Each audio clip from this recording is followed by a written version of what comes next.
mabuting balita ng Panginoon ayon kay San Mateo. Noong panahong iyon, sinabi ni Jesus sa kanyang mga alagad, "Mag-ingat kayo sapagkat may mga taong magkakanulo sa inyo sa mga hukuman, at hahagupitin nila kayo sa mga sinagoga. Dahil sa akin, ihaharap kayo sa mga gobernador at mga hari, at magpapatutuo kayo sa harapan nila at ng mga hintil. Kapag nililitis na kayo, huwag kayong mabalisa tungkol sa sasabihin ninyo o kung paano ninyo sasabihin.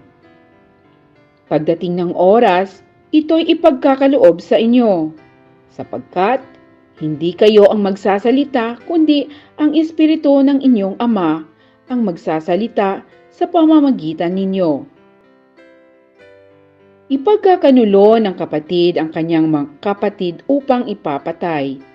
Gayon din ang gagawin ng ama sa kanyang anak.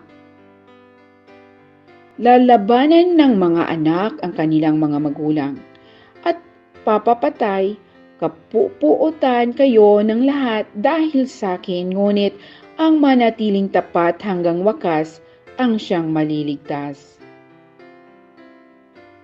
Ang mabuting balita ng Panginoon.